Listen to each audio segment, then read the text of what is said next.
Hey guys, welcome to episode 42 of Star Wars Year by Podcast, a Star Wars history podcast where myself and my buddy Steele go through the Star Wars Year by Year book and discuss each year in, a couple of parts, depending on how much there is to cover. And this is episode 42, which is divisible by 3, which means by mine and Steele's rules, this one is up for everybody, and it's a lost number. So I'm expecting big things from this episode. There's no lost references. Sorry. No, okay, fair enough. Maybe. No, not really, but no. Okay. No. UFOs never ended up being part of Lost. So unfortunately, I think. You wish there was a UFO component? Why not throw a UFO in there? What was your favorite thing that never happened? The theory.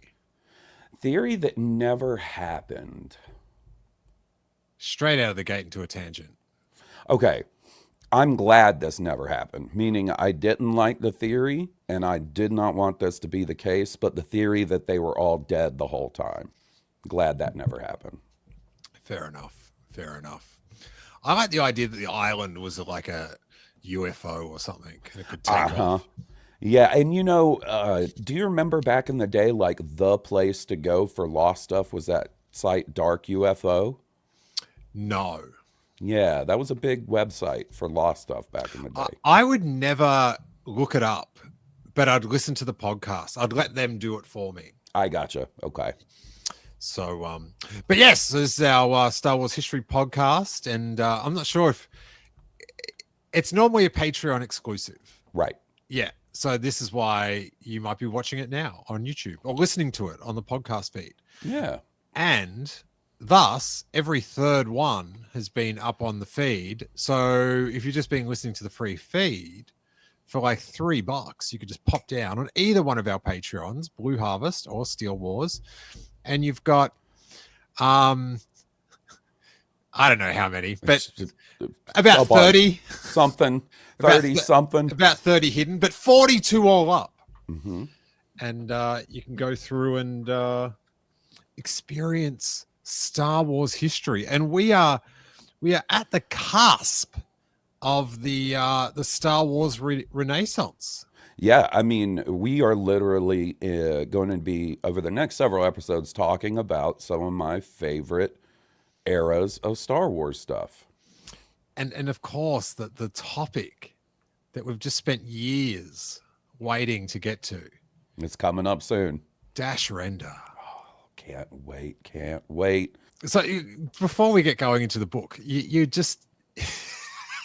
The funniest thing happened for me, not for Hawes, was so I text him. I set up all the book thing, because if you're listening to the podcast, you can watch it on video and you'll see images, and we've got a few little video clips teed up to play today with today's news items, as it were. So that's very exciting. But yeah, so I texted him like the link to get into the studio. But then while he was doing that, a little thumb just popped up. That's sweet. I went to make coffee. And so Hawes is like logged in. And then he's like gone to another screen on his browser. And he's reading some article about, what were you reading about? So I was reading about John Wick 5. Oh, yeah. And then I got a targeted ad from StockX. And that, when I realized that you were back, because I couldn't hear you, and obviously I wasn't looking at our recording screen, so I didn't see that you were back. You sent me a text. That's what I was looking at, was StockX. But Horst was like reading so intently, but he couldn't see me waving to him, and I didn't know my microphone wasn't on. And I was like, is he having a seizure? Is this it for Horst? Like, he was really...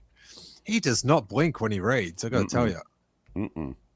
So you're on StockX, which I found rather amusing, because I know you're always every Thursday logging on to Supreme to try get your my Supreme drop to cop a fit, right? As it were.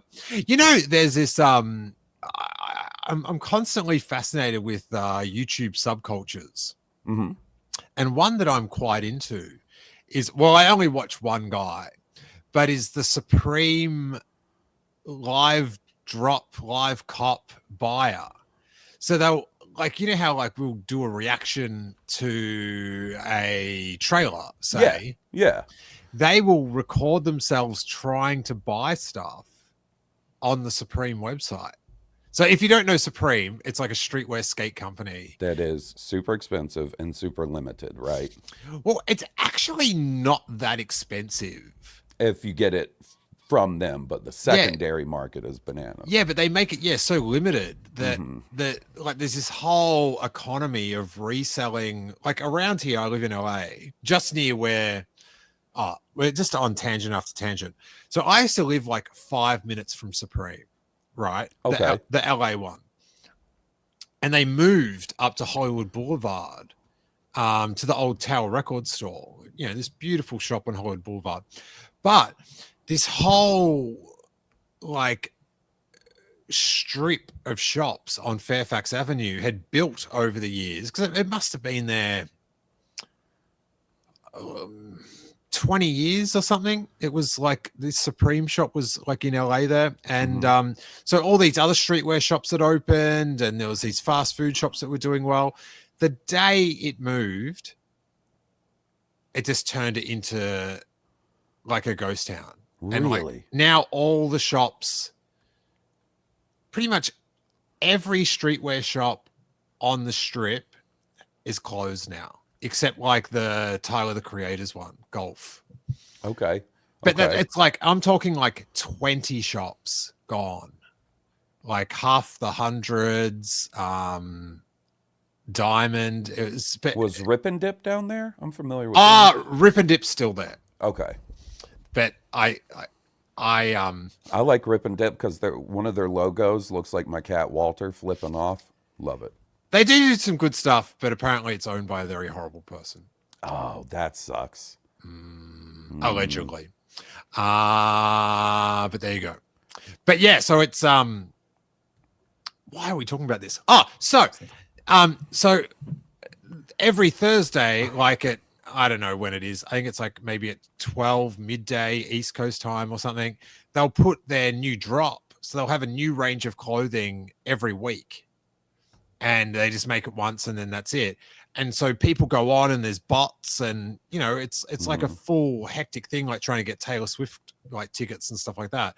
And so people, they'll do a live cop, and so they'll record themselves, and they'll have like, so when you watch it, you can see them clicking. They'll have one screen, like rather than the trailer, it's their computer screen with their mouse, and they're trying to put in the auto thing for their address and stuff. And it's like very tense.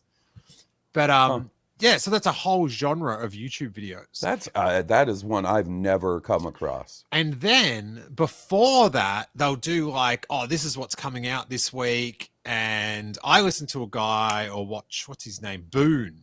His name is Boone.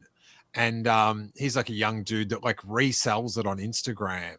And so he goes through and does like a stock market appraisal sort of thing of like, oh, this one will have good resale. This one's what if it's got bad resale, they say it's a brick. This one's going to brick. Okay, like the Supreme brick. The brick. No, it's just the Supreme brick's just irony. Okay. This company Supreme, they sold a brick for like $150. It's probably now worth like, I don't know, $500. But yeah, go. So occasionally I'll peruse the Facebook marketplace in my area, right? Just seeing what's out there. And it has learned, I guess, through the algorithm that I like to look at pinball machines. There's a dude somewhere in Birmingham trying to offload a Supreme pinball machine. Oh, how much are they going for? A lot. He said, inquire for price, is what he said. Didn't have a price listed. Oof. Has to be expensive. So what brought you to StockX?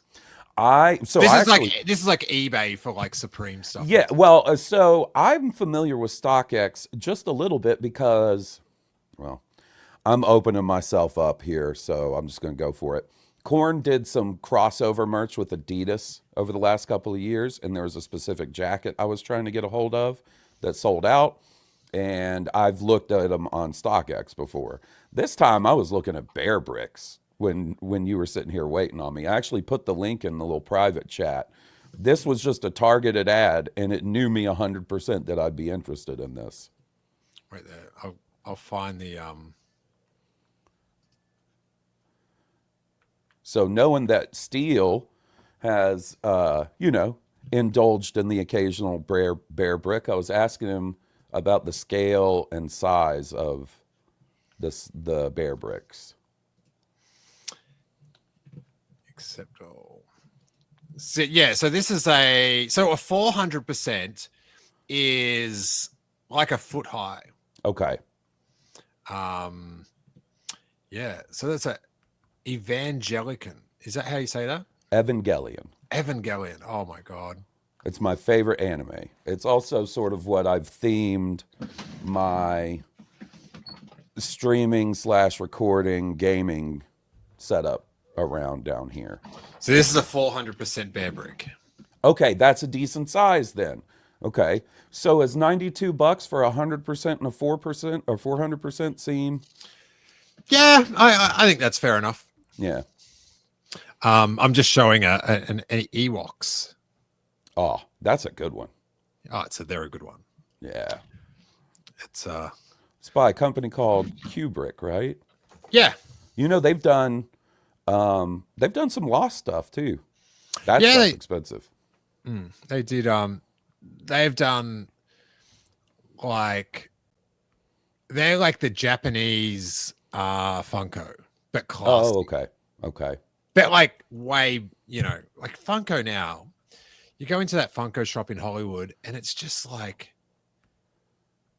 trash. Everything. Like I never liked it anyway, but it's just like, it's insane how many different formats they have of just like, oh, now we've got the play set, and now we've got the puzzle that's a play set, and now now they've started doing like album covers where there's like a Funko Pop that seems like it was, I'm trying to think of a good example, but like an album cover that has like a central figure on it. They'll do the Funko Pop of that and then have the backdrop of the rest of the album. Yeah, it is like I do marvel at that it's someone's job just to we've just got to come up with new formats. I need a new format. Frankly, kind of shocked that they're still around and as big as they are, because I got out of the Funko game, man. Yeah, because it's like the thing is always like, is it going to Beanie Baby and just exactly disappear? The difference between them and Beanie Babies, though, is the licensing stuff, right? If Beanie Babies was doing Star Wars and Marvel Beanie Babies, that might have made a difference. But I was of the opinion that it was going to be the next Beanie Babies, but it's stuck around longer than that so far. Well, at Comic-Con, if you can gauge Comic-Con as far as anything, like their section is just packed, right? And it's so big. Like it's like another little, like it's the one end of the convention is just like Funko Town, and they've got all different Funko happenings, and it is insane. What I prefer over Funkos now. Have you ever heard of a Nindoroid? A Nindoroid? I think that's what they call them. It's one of these guys. It sounds like what you'd call someone as a diss in the 80s. Nindoroid. They're Nindoroid. Yeah, they're pretty sick. I mean, they're more expensive than a Funko, but I think they're obviously higher quality, and they're a little more choosy about the licenses they use. So what license is that you've got there? That's Evangelion. Oh, okay. Wow. It's my favorite character from Evangelion. All right. Well, we are in the second half of 1991. Oh, God. Look at that spread. And as Hawes groaned over, it is what a time to be alive. If you're watching the YouTube, if you're watching the podcast or listening to the podcast, don't watch the podcast. You can listen to it.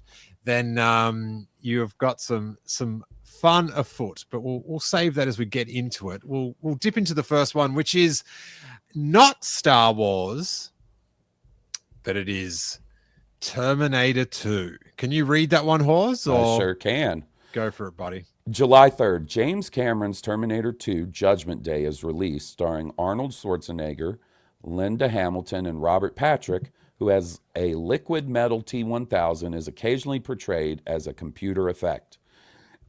Industrial Light and Magic is responsible for the revolutionary CG work on display in scenes where the T-1000 reforms its body from shards and morphs into view after disguising itself as black and white floor tiles. For their efforts on the film, Dennis Muren, Stan Winston, Gene Warren Jr., and Robert Skotak win the Academy Award for Best Visual Effects.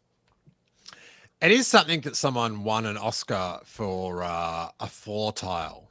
I know, man. What a movie, though. I have been another genre of YouTube video that I've been watching of late.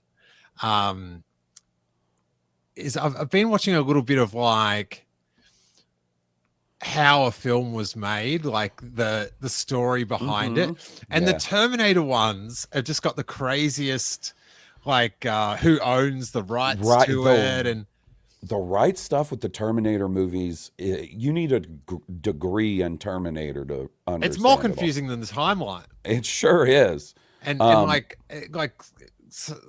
like a lady gets it in the divorce and then sells it to a company that then goes bankrupt, and then someone in Europe gets involved, and it's a whole deal. Mm-hmm. And in a similar vein, what I like to watch, and it seems to be a pretty popular genre on YouTube, but similar, is all the failed attempts to make like Terminator 3 or Alien 3, where they'll go through all the different versions and different writers and stuff leading up to the actual final movie.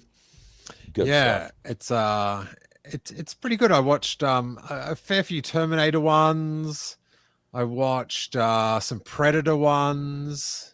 Did you know Jean-Claude Van Damme was originally the Predator, and then they fired him and replaced him? He was going to be the actual Predator? Mm-hmm. And he was in a weird suit. It didn't look anything like the monster you know as the Predator. It's kind of almost like lizard-like with a long tail and stuff. And he filmed for a little bit. And the story, depending on who tells it, changes. He either quit or he was fired. I think he was probably fired. And then I didn't actually watch. Sorry, yeah, I didn't watch the one for Predator 1. I watched the one for Predator 2. Mm-hmm. Although I don't really watch them. I just sort of have them on in the background while you're doing stuff. Yeah. And him being fired from Predator is what led to Bloodsport. This is a weird one I got. What's it called? The Running Man. Originally, they wanted Patrick Swayze to star. That would have been a completely different movie. That's wild. And I love The Running Man. I think I do too. There's a new Running Man movie coming out. Did you know that? Mm-hmm. Very interesting. But anyway, to the Terminator, this is what I found. Our little logo down the bottom is blocking it a little bit. But the catchphrase on the poster, it's nothing personal. It's nothing personal. Maybe I'm just not remembering it, but where does that even come into play in the actual movie? I don't think it does. Well, yeah, it's just, I don't know. It just sounds like a great catchphrase, just not for this film. I know. But, let me ask you something, buddy. So when Terminator 2 came out, had you seen the original Terminator? I believe I did. I hadn't. I was not even aware of the Terminator until Terminator 2. So I saw Terminator 2 first, like after it had come out on VHS. and then went back and watched the first one. Ah. You just like, you didn't really know what happened in Terminator 1 and you just went to see it at the movies because it was so hyped. I didn't even get to see it at the theater. I saw it when it came out on VHS. Ah, now, I was aware of all the hype around Terminator 2, but had no prior experience with the franchise. Also remember there being a ton of toys for Terminator 2, which is a little odd to think about. Like, that's an R-rated movie back in the early 90s, that there were just toys upon toys all over the place. Was there? Yeah, man. I had a couple. Wow. And then what's weird to think about is, like, not too long before that, Kenner got kind of in trouble for producing an alien figure from Alien. And there was a bit of an uproar about them producing a toy for an R-rated movie. Wow. Well, then, like, if you follow that, the fact that they made toys and a kid's cartoon about the Toxic Avenger. Or RoboCop. There was a kid's cartoon for RoboCop. But like, in the Toxic Avenger, they run over someone's head. Yeah. I mean, in RoboCop, they shoot a dude in the dick. Like, yeah, but for good. At least they were fighting crime. This was just like, true. They were just killing people in Toxic Avenger. Those movies are rough. Those Toxic Avenger movies. Man, that was a hot tape to get. If you could get the uncensored one, it was like, yeah. But I do remember at the video shop, Park Video in Rosebud, they had a bumper sticker on, because it was like a big metal case where they'd keep all the tapes. Mm-hmm. And on the sticker, they had a bumper sticker from the original Terminator, and it was like, if you touch my car, you're terminated. And then like a black and white picture of the Terminator, which was pretty sick. But I'm not sure if I've talked about this on the podcast before. I've got no idea. But the Terminator 2, I did. I've definitely talked about, maybe not on this, maybe I've talked about it on Green Guide Letters. I'm not sure, but I've definitely told this story. Was the first date I ever went on was to go to Terminator 2. You picked a great movie. Oh, buddy. So we went to the Blue Light Disco. Does that mean anything to you, Blue Light Disco? No. So it's like a police-run kids disco. Okay. Like at the town hall, whatever. And so we went to, and I met this girl that went to the other school. Melanie was her name. Okay. And we kissed, I guess. And then we like went on a date. I must have rung her or something.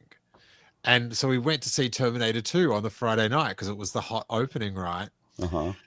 And so the cinema's packed, right? Mm-hmm. And I remember like there's the voiceover with Linda Hamilton, like, yep. And then it's like dun dun dun dun dun, and there's got the flaming T600 or whatever skull in the flames. Mm-hmm. And I remember just thinking, dates are the best. Oh, you want to know what my very first date? We went to see The Truman Show. Oh, really? Not way worse of a pick than Terminator 2, in my opinion. Very better date movie though. Maybe. There's romance in it. Is there? I don't. It's all about the guy. Yeah, no.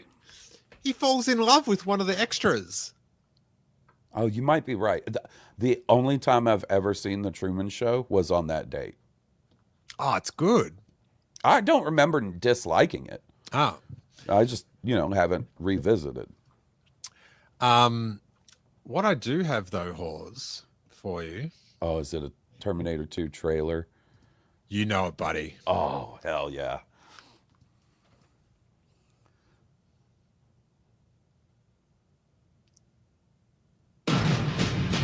There it is. Oh, you can hear it good. Yep.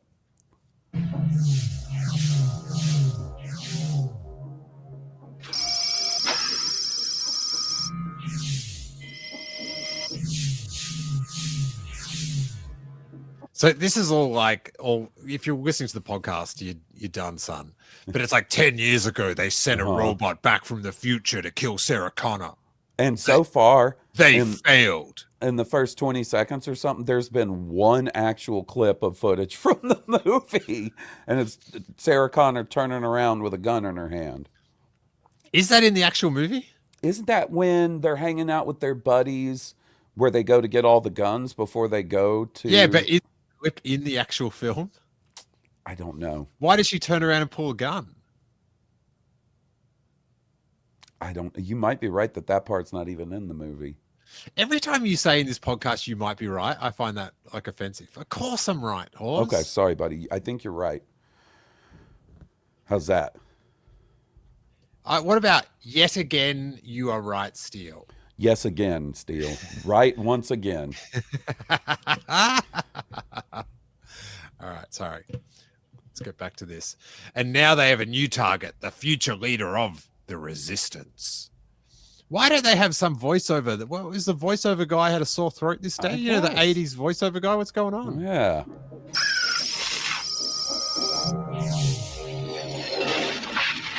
Her son, John, Edward Furling, and then a truck's about to go through a bridge, which just looks... How the hell did they do this? Oh, man.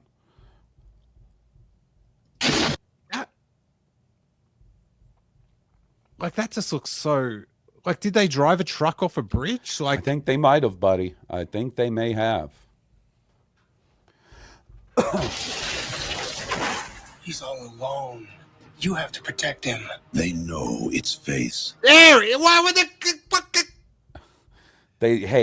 He works by the word. They were saving a couple of bucks. Stay here. I'll be back. They know its mission. But there's one thing they don't know. This time, there are two. Terminator 2. Wait, who's they?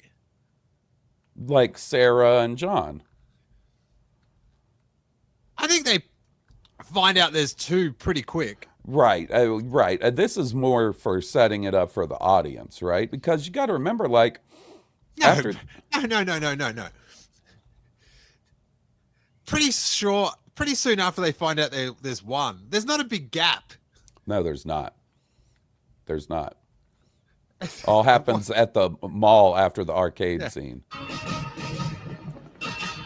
Stay down!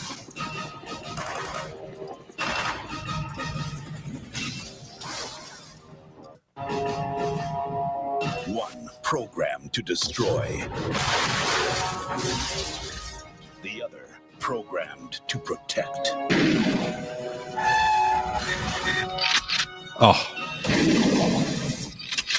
There is so many gnarly scenes in, like, it's just like the truck going off the thing's one thing, but then that like there's this like then the big truck turning over, flipping, and the helicopter crashing in, or like ramming the back of the ambulance that they're shooting out of, and the motorcycle jumping, and they show them all to you in the trailer. But it's not like the whole thing. Like, no. Oh my stars.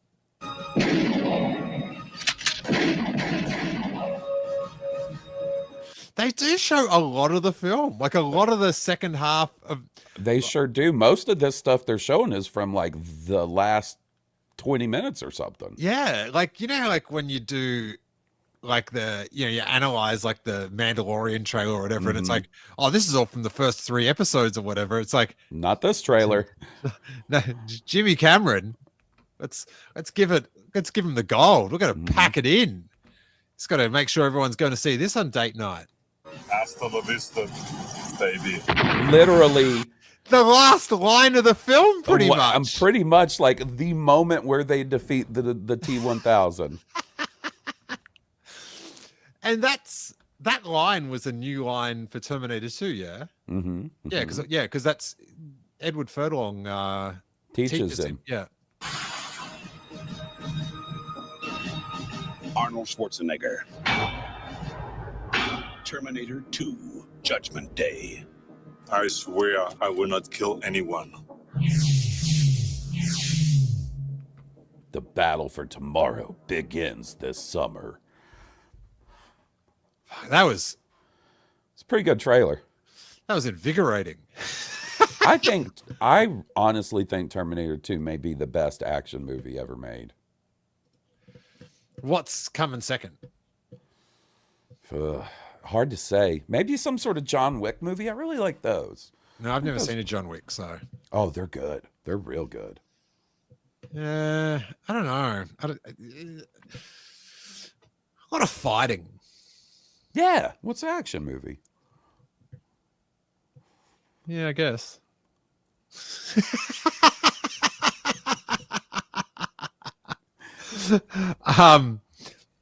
So we're going to go.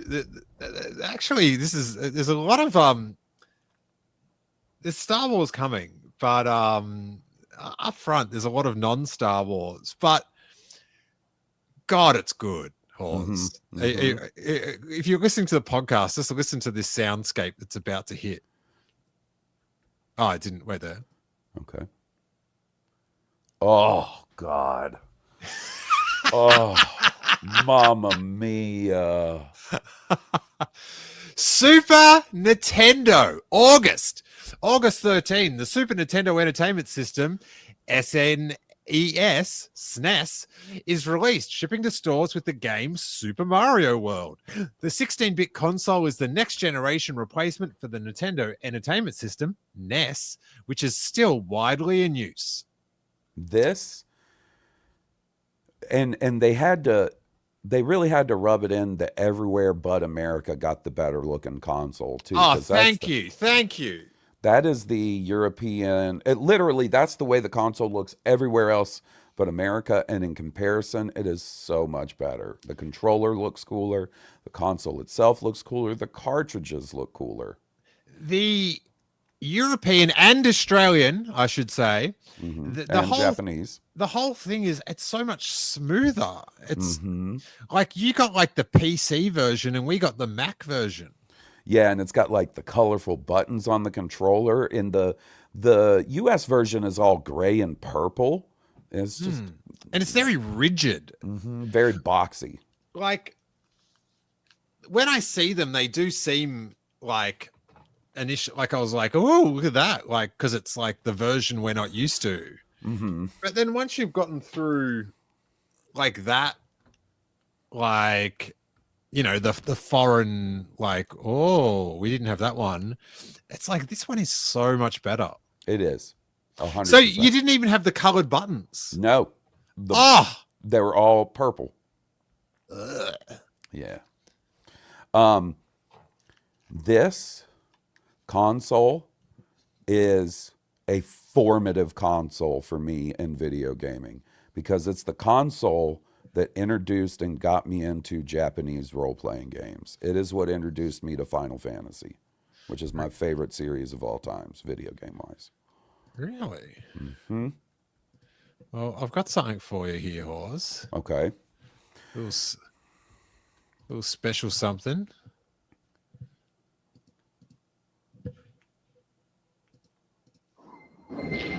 Oh my God. Immediately I remember this. When you decide to step up to this kind of power, this kind of challenge, this kind of flying, crashing, feeling, when you decide... That's Paul Rudd. That's Paul Rudd. It is too. Games of Super Nintendo.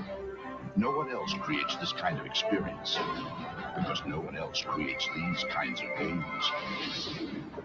Now you're playing with power, superpower. Ooh.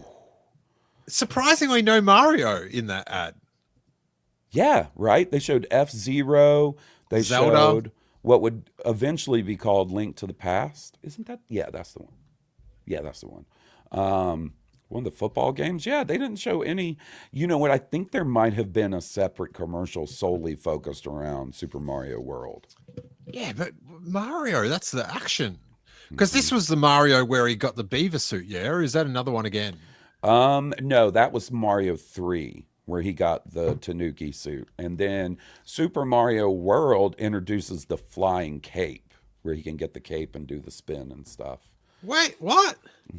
So the launch version, what Mario came with this one again? Super Mario World. Oh, okay. And so the cape one is actually from the original Nintendo. No, the cape one is Super Mario World. The beaver suit or tanuki suit is Super Mario 3, which is on the original Nintendo. Oh, that's what I meant. Yeah. Not the Super Nintendo, though. Yeah, okay.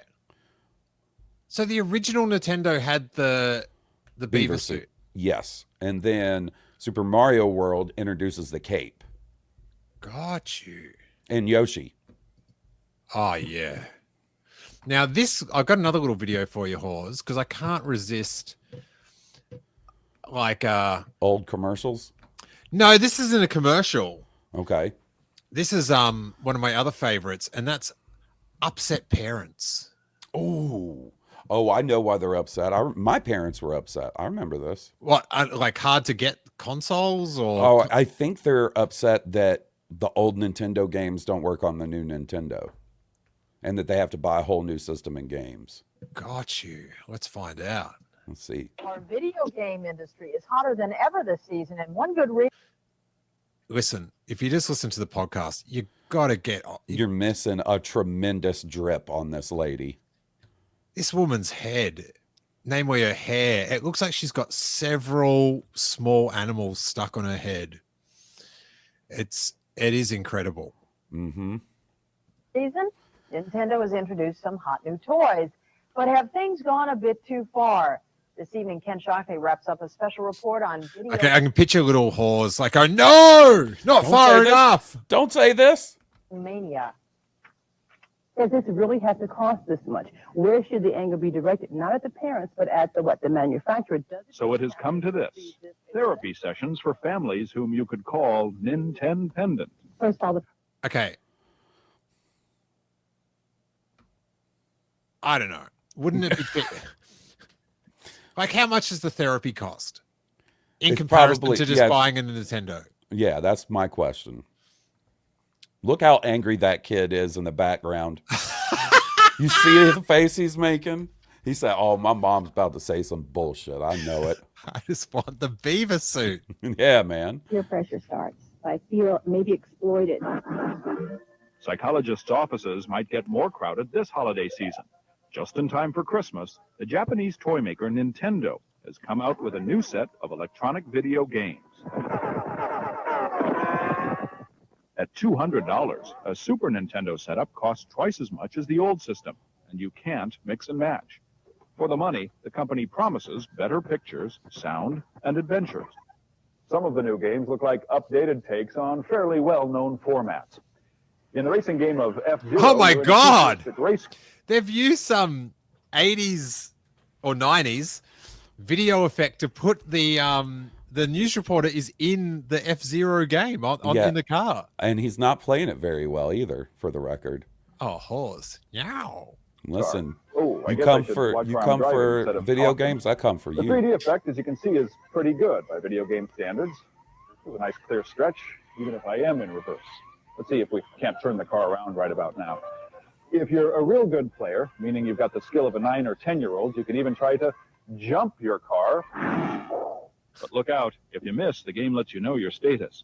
Some parents are refusing to be taken in. I'm going to say no, and I'm going to explain to him how people market things to make you spend more money. Nintendo controls 80% of the video market, though some game players prefer the pictures of its competitor Sega. But no matter how you play the game, or which game you play, things definitely have come a long way since Pac-Man. Ken Shocknick, Channel 4 News. Our video. It's so funny, like, it's come so far from Pac-Man, and like I'm sure Harry thinks they're about equal. Like, yeah, well, in the grand scheme of things, they are, to be honest. Like, the Super Nintendo only launched about 4 years after the original Nintendo, right? In the US, at least. The original Nintendo came out in 87. Super Nintendo was 91. And yeah, I mean, the difference between Pac-Man and Super Nintendo is not that big when you look at things nowadays. yeah, but Super Nintendo is so much more playable. than the original. I agree with that. No, but like Mario, I mean, like compared to Pac-Man, which is just one grid. Well, listen, I do enjoy the occasional game of Pac-Man, but it does not make me want to play it all day, right? No. Mm-mm. That the Nintendo 64. That's the peak. Disagree. Look how upset you just got then. I'm not upset. I just disagree. I actually think, besides a small handful of games for the Nintendo 64, now granted, that small handful of games are some of the best like to ever do it. It's not a great system as far as the library is concerned. But didn't Nintendo 64 have the Mario where you could play all the Marios? Or was that Super Nintendo that had that? The Mario where you could play all of them. Oh, you mean Mario All-Stars? Where it had like Mario 1, 2, and 3 on one cartridge? That's Super Nintendo. Okay, Super Nintendo is the pinnacle then. Okay. I mean, listen, like I said, this video game console introduced me to my favorite video game series and genre of video games, so I don't have a bad thing to say about the Super Nintendo. I'm not saying anything bad about anyone. No, I know. I'm just saying you're not going to get pushback from me about Super Nintendo. Whoa, why aren't we going to the right thing here? Hawes. What is this? Is that an alien? Is that a UFO? September. UFOs caught on camera. For real. You think they'd still be talking about this today? Right. September 15, a camera positioned on the cargo bay of the Space Shuttle Discovery records footage of supposed UFOs. NASA says the objects are ice particles, but others claim their movements suggest controlled craft. One news headline reads, Star Wars over Australia?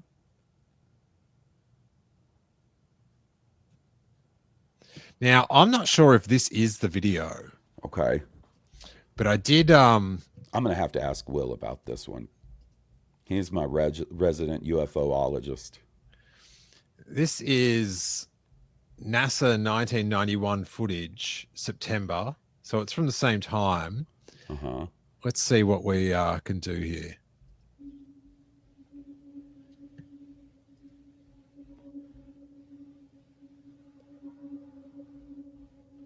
It's just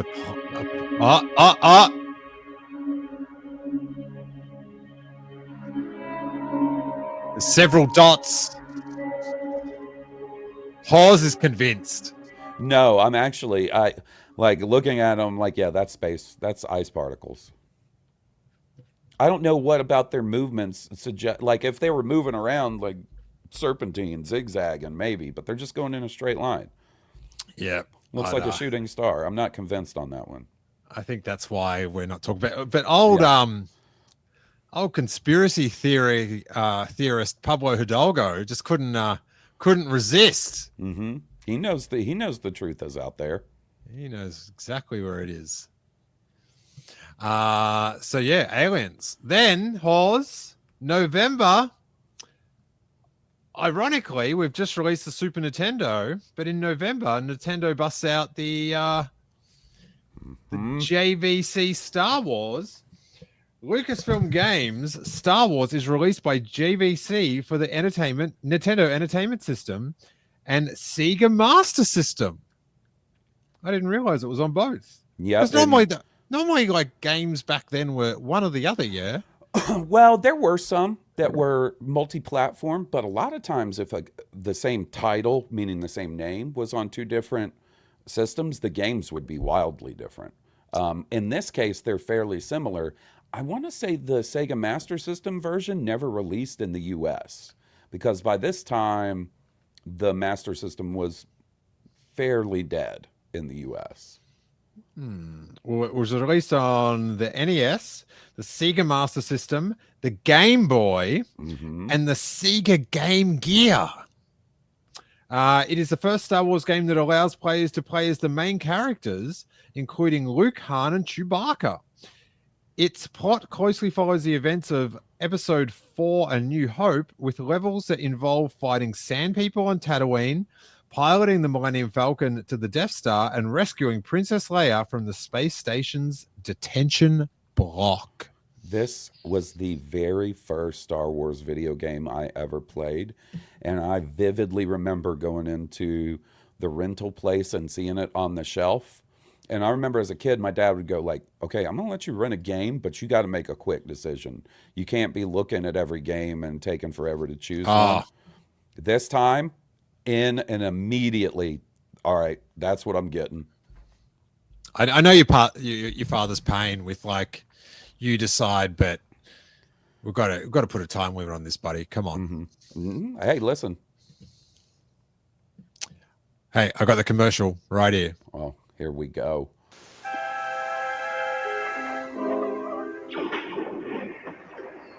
Stormtroopers coming into a house. The boy, where is he?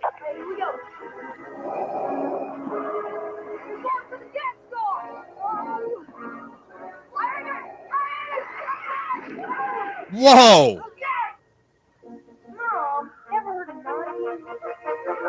Star Wars, a force stronger than your parents doesn't want you playing.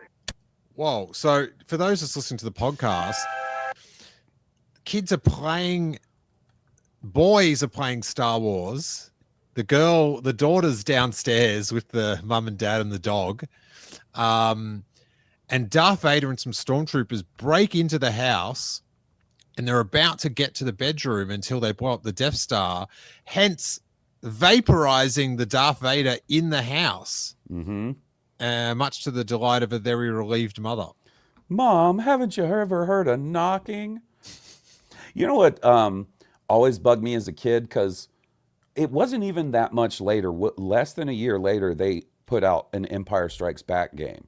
It's actually quite a bit better than the first one. Never did Return of the Jedi on the original NES. Now, they did years later when they did Super Star Wars on the Super Nintendo, but it was always weird to me as a kid that they never finished it out and did a NES Return of the Jedi game. And it's still gnawing at you to this very day. It sure is. The Super games, they are good. They are. Now, these, I want to say they were published by JVC, but I want to say they were developed by a company called Golden, maybe. They're not great. Even as a kid, I was like, I mean, it's cool because it's Star Wars, but this is not a great game. I remember the Super ones just thinking this is where it's at. Because it was like Mario, but Star Wars. They're hard, too. Those Super Star Wars games are very difficult. So there is that. I'll go back to my little document here.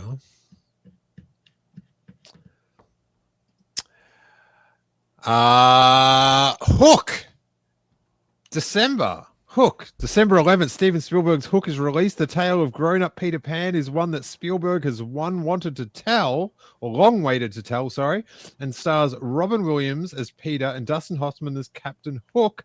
Among ILM's visual effects work is a breakthrough camera shift achieved by texture mapping a matte painting of Netherland onto a 3D wire-framed model. Now, we have movie night every Friday, and we have a rotating, someone gets to pick. I think we've discussed this previously on the podcast. My picks have just been coming in gold, Hawes. Short Circuit was one. Flight of the Navigator, and they've both been warmly met by family. I've thrown this one out there as like, oh, maybe I'll throw this in. And Jackie is adamant that this film sucks. I agree with Jackie, and I know it's a bit of a hot take. I mean, this movie is one of Will's favorite movies. And I've just I don't mess with pirates though, right? Like pirates aren't my thing. So that might be part of it, but I've never seen the appeal in Hook. And I know it's got a big fan base, and if this is like one of your favorite movies, that's awesome. It's just not one of mine. I've got a major confession. Mm-hmm. So we've got the poster up on the screen, and I'm like, God, that looks like Luke Skywalker on the sail barge down in the bottom corner.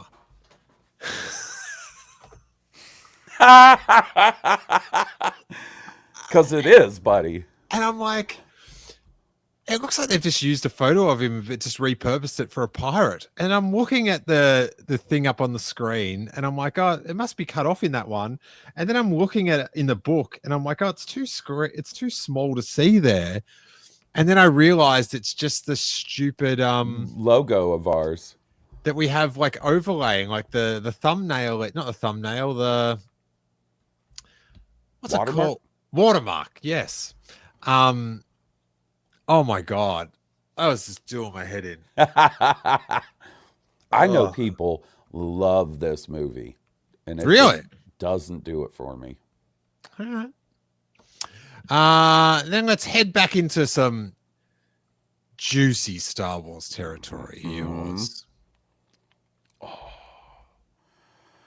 Oh my goodness.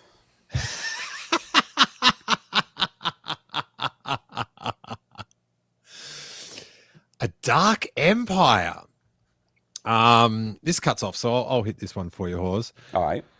The Dark Empire 1 is published by Dark Horse Comics. Now, I should add that you wouldn't know this because you only read the trade paperback, yeah? Yeah. These came with extra thick covers. They did, yes. They had almost like cardstock covers. Yeah. And on the back, I think it just said a long time ago in a galaxy far, far away. Mm-hmm. But I remember because this was my first journey into comics purchasing, like ever. Mm-hmm. And I remember just thinking, why are all the other comics, why are the covers so weak? But it turns out that the Dark Empire just had, because it was a big deal. It was the 6-issue series by writer Tom Veitch and artist Cam Kennedy portrays a bleak post-Jedi galaxy ruled by Emperor Palpatine in a cloned body. Luke Skywalker gambles that he can turn to the dark side and defeat it from within. Controversial. Didn't like it. Did not like it. And Boba Fett reappears because the Sarlacc found him somewhat indigestible, in quotes. Dark Empire was originally scheduled for a late 80s release from Marvel Comics, but instead becomes the first Star Wars comic published by Dark Horse in its capacity as Lucasfilm's new comics licensee. I didn't realize it was going to come out by Marvel.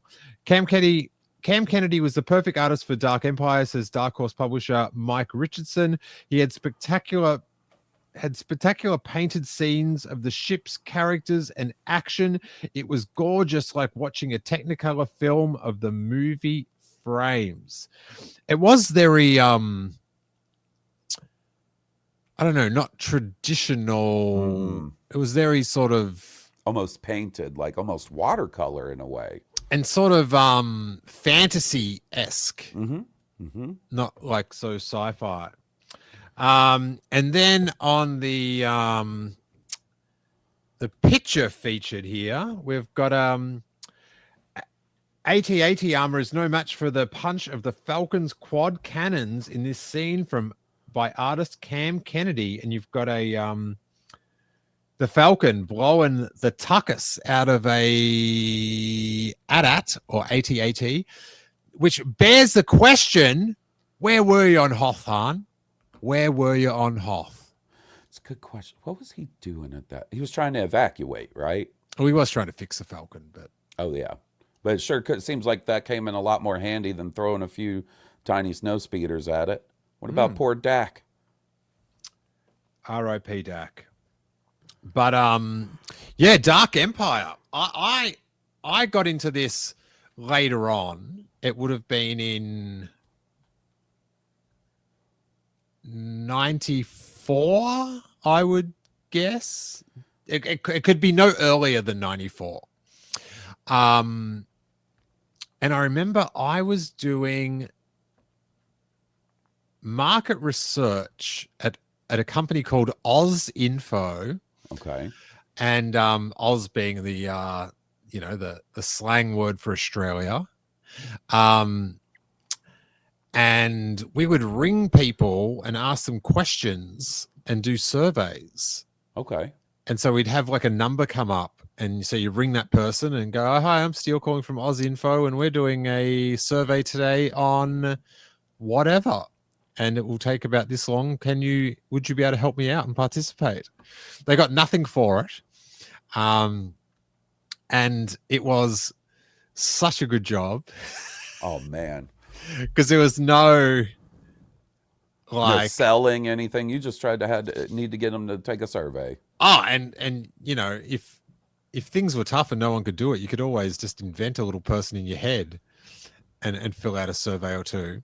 And I worked there with my friends Paul and Clint from the band Something for Kate when they were just starting.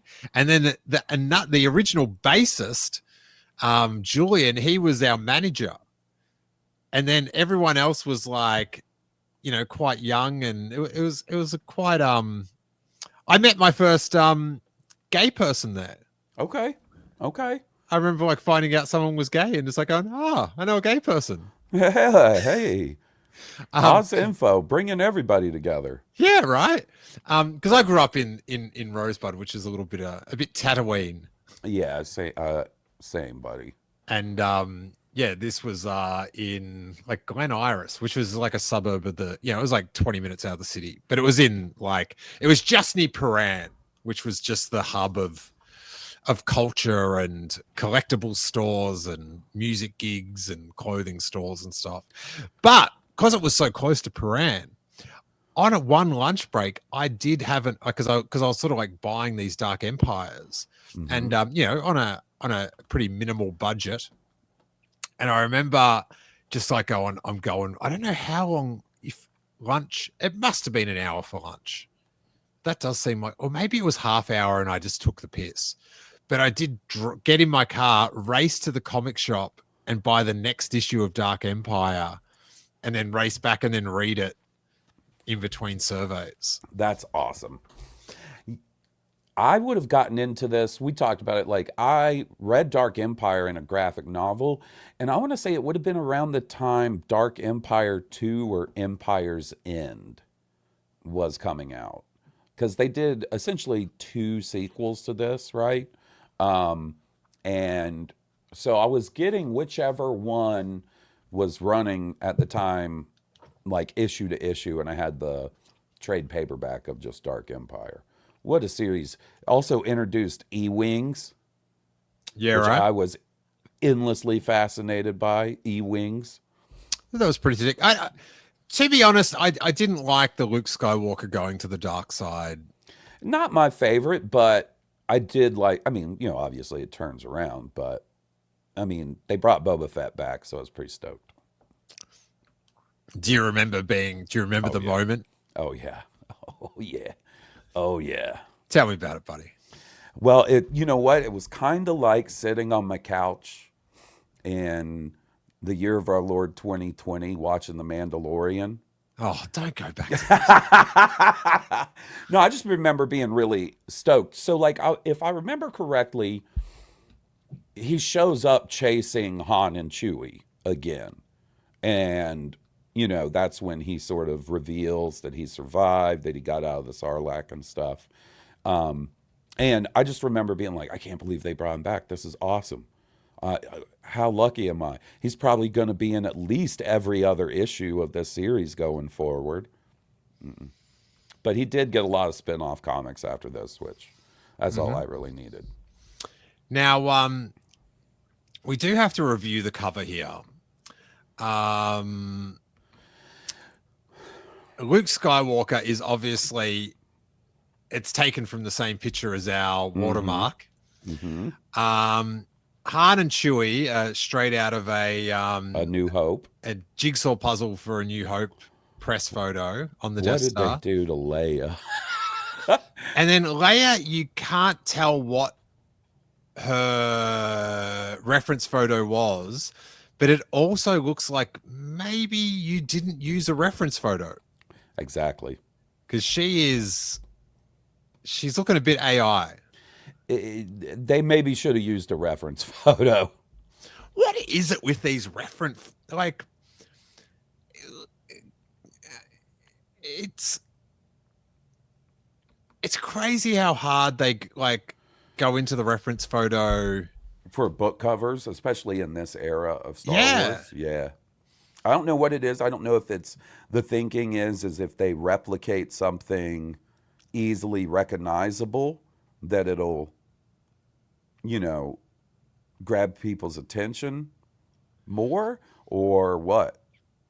Yeah, it's so weird. The because I can't remember his name, but the guy that illustrated the Star Wars. Remember the comic that was sort of made from the original script of the Star Wars? So I met him because he used to hire models from Jackie to stand. Yeah, for like actual reference photos. Yeah. But obviously this was not going on in the 90s. Because it is so, it's so cut and paste, which is... Did Cam Kennedy do the cover? Because a lot of times, the cover artist is different. Yeah, right. Let me see. Well, Cam Kennedy doesn't say. Let me see. Dark Empire cover artist might be the better. It's saying Dave Dorman. I don't think Dave Dorman. No, I think that could be right. It could be, but Dave Dorman, cover art, Star Wars Dark Empire. Yep. Dave Dorman does way better work than this. I'm going to take up for Dave Dorman here. Obviously, this is maybe not one of his examples. It actually says underneath in little, all 6 issues feature painted covers by Dave Dorman. There you go. And then in brackets underneath it says, normally his stuff's better. Oh, okay. Man, the cover for Dark Empire 2, #1, way better. Oh, really? Way better. Yeah. So, how does it all end up? Like, Princess Leia brings him back or something? She does, and then I think I might be thinking of the end of the entire series with Empire's End, but I think the whole series wraps up with Leia giving birth to her and Han's third kid, Anakin. Got you. And then there's a lady that Luke is in a relationship with at one point, and they establish that Emperor Palpatine is so evil and filled with the dark side that it causes his body to decay and look like he did in Return of the Jedi, and that's why he switches to clone bodies so often. Interesting. Yeah, the whole that clone Emperor Palpatine, that came back to haunt us. It sure did. It sure did, but at the time I was like, what an ingenious idea. They said Clone Wars in one of those movies, so we know they're a thing. I was like, why isn't this a movie? Why am I having to read it in a comic book? I do remember just the delight of that it like synced up, like it fitted it in with the novels, and just like going, like the concept to me was just mind melting. Like it was so just intriguing to me that like, oh, you could read that and then because then you read this and it mentions that. Oh my God. Their kids, Jason and Jaina, are in this, and they're also in Heir to the Empire, like as babies, right? Like really young. Yeah, so this is after Heir to the Empire. Yeah, right. This is after the whole trilogy. Is that right? Yeah. Wild. But then it comes out first. No, it came out second. Yeah.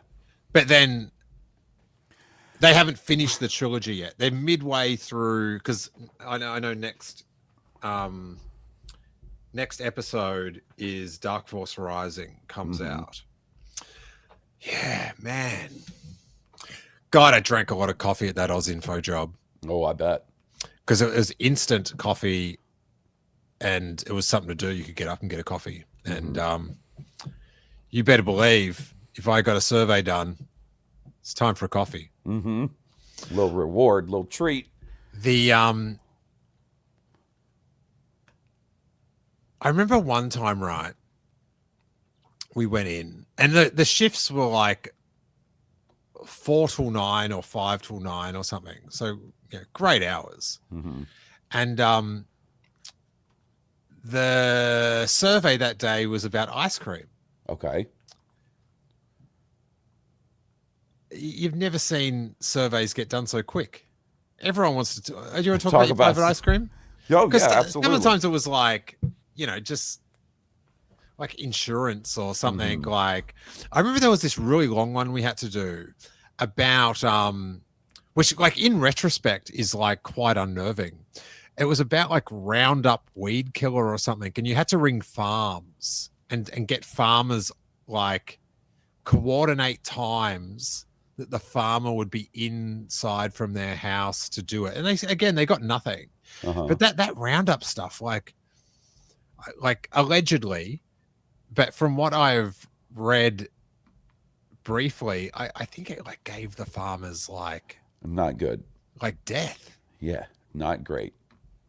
And so I'm doing these surveys and I don't know, like I'm speaking like another language, like I remember Roundup and what are the other competitors that you had to anyway, but there's like you have to do this like very long survey about weed killers with farmers, and it was just like, oh, again, like haven't we finished this yet? Only 300 to go, but I remember the ice cream one. We all went home early that day because everybody was just stoked to talk about ice cream. Yep, loved it. But yeah, good time to read Dark Empire. Then, Hawes, as we close out 1991, we've got an also in 1991, if you want to take us through this. Also in 1991, comic strips. Limited edition copies of Al Williamson and Archie Goodwin's 1981 to 1984 black and white Star Wars newspaper comic strips make their way into collectors' hands via a 3-volume hardbound set from Russ Cochran. That's cool. Look at the artwork on those. Those are sick. They are pretty good. That is like there's 3 comic covers. One is like a lizard man, possibly Van Damme dressed as the original Predator reference, body slamming Chewbacca. It looks like it looks like he's giving him an F5 if you're a pro wrestling fan. And then there's like a really cool AT-AT picture with like Luke and Leia about to get shot by an AT-AT, it looks like. And not the AT-AT, ATST, sorry. And it's an excellent drawing of an ATST. It is. That's probably my favorite of the covers. And the other one's just like a lizard, and that just looks like trash to me. Yeah, it's kind of hard to make out what else is going on besides the big snake lizard. But it just looks like the classic Star Wars comic of like, we're on a planet and there's a creature. There's a big monster. Like definitely for me, the second one with the ATST, it's like, oh, Imperials. That's what I want to know. Like, I don't want to know about the other planet and, they're infighting and like, oh, we've healed them and now we're leaving. Thank you. You'll be part of our, like, nah. It seems like they're doing that every week. But you get an ATST on there, baby. Oh, yeah. Imperials. That's what I like to see. I do have a little cut here from the comic. Do you want to be Princess Leia? Well, hold on. Oh, you can't read it? Yes, I can see. All right, so it's Han Solo and Princess Leia in the Falcon, and they're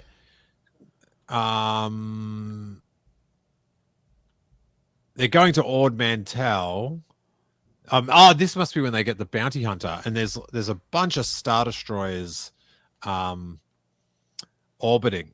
So you can go Princess Leia with the an Imperial fleet on maneuvers.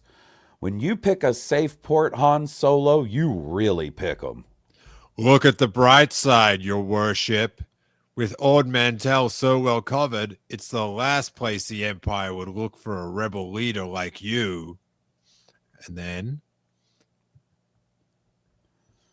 on the planet Service, there's some Imperial leader or some leader talking to a spotted fish frog-headed creature. And he's saying, another disappointing batch of death warrants, Gribbet. Gribbet. The same tiresome faces, the same low bounties. Uh-oh. I gotta say, the artwork for those Star Destroyers is killer. Like, it's so good. It's not bad. Han looks like he's been up for a few days in a row. You know what Probably I mean? Probably has. Yep. I want to know more about Gribbet.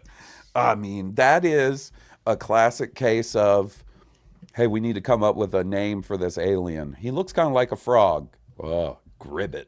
Wait, I'm going into Gribbet here. Gribbet, Star Wars.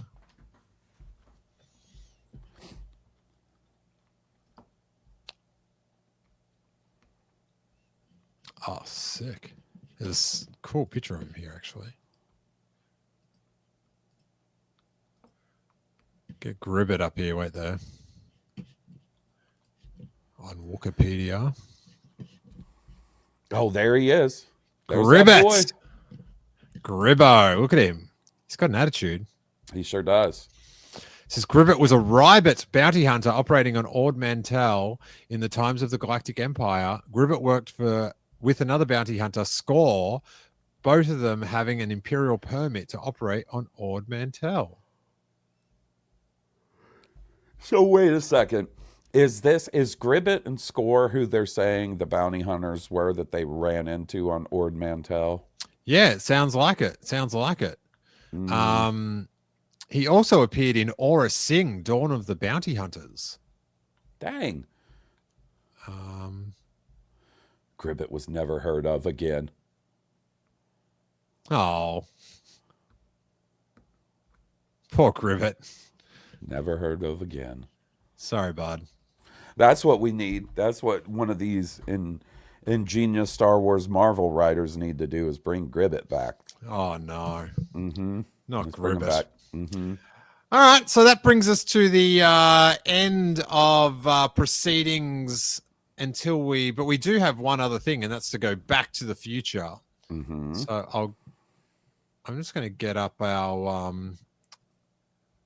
sizzle next as we hit 1992. Okay, all right. So we've got, I just love the glove of Darth Vader. It always sounds a bit spinal tappy to me. It does. The Glove of Darth Vader is the very first Star Wars book I ever read. And I was like 9 or 10. And this is the best book I've ever read. It's the Glove of Darth Vader. Yeah, I remember seeing them. I'll save it next. Yeah. But Mission to Mount Yoda. Uh-huh. Yep. Zorba the Hutt's Revenge.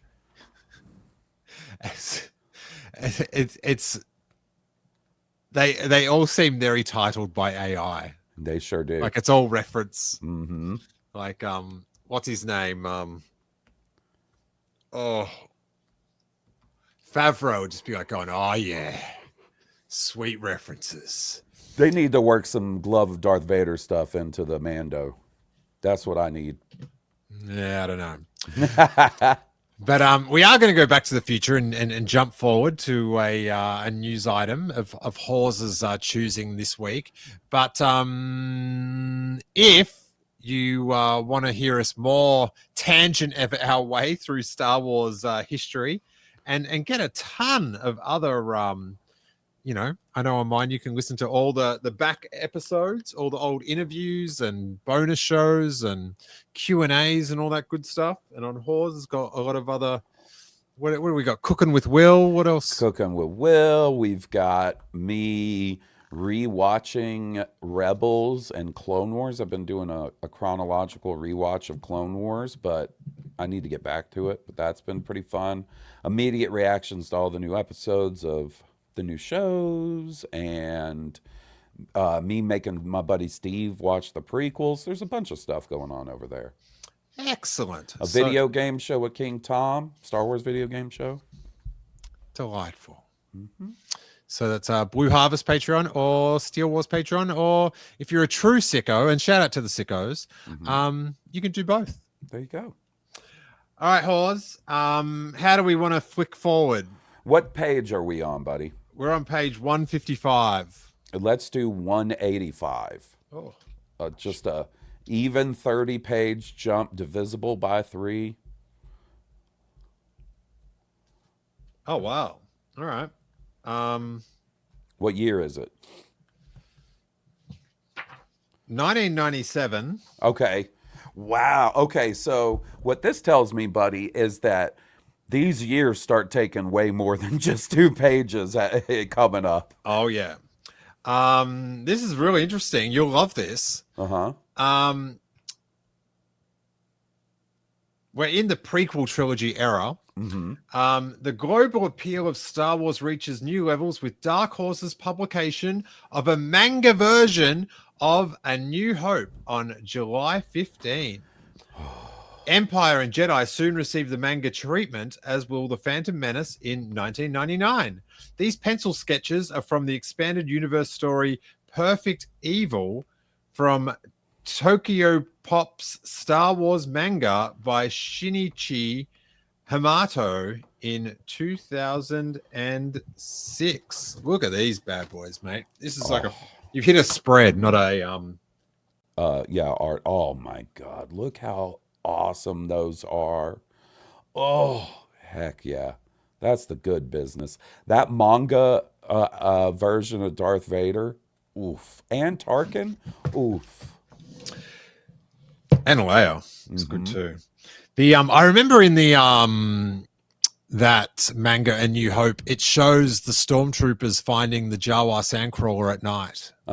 Yep. And we all know how that turned out. Not great. Not great at all. No sirree. All right, Hawes. Thank you for potting for us. We'll this will be up tomorrow. Not that it'll be up, but you can mention it on the podcast. Absolutely. Which is every Friday with Will, Blue Harvest, one of my favorites. And I don't know what happened to Corey. Corey was going to do it now. He's been... All I know was I got a text from Steele saying, I'm streaming with Corey. And I said, you got a hold of him? And he said, he texted me. And then he's... Dust in the wind, gone. He's been... I know he's been on the background of some non-Star Wars TV shows. Which... Daredevil, I think, right? Really? I think he posted that. Yeah, he's doing another one last week. But but yes, I'm endeavoring to get back to doing some news podcasts. But this kid, I don't know. Busy boy, that Corey. Yeah, very busy. But how long till Andor comes out? Like a month or something? It's April 22nd. Okay. So we'll have in the order of events, Star Wars Celebration Japan, and then Andor. 3 episodes a week. Oof. Oof. I don't really like that. Have they announced any like streaming sort of stuff? Like that always terrifies me for the convention. Oh, no. I don't think they have. Because they didn't do it last time, did they? Do what? Like show an episode early? No, like just show the panels at the convention. I think they did for Star Wars Celebration London. Yeah, because that's the one where Tamora Morrison was just living it up, buddy. Singing, getting crowd sing-alongs going. They did those for Celebration London. They haven't announced it for Japan yet, which is making me nervous because I'm gonna be bummed. Did they? They stream panels, but just not the good ones. Let's look. What was that? 2023?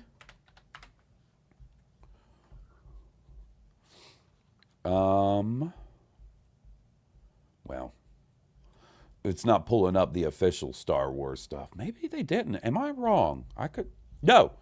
Star Wars Celebration Live 2023 Day 3 on the Star Wars YouTube channel. It's a 7.5 hour video. So they did.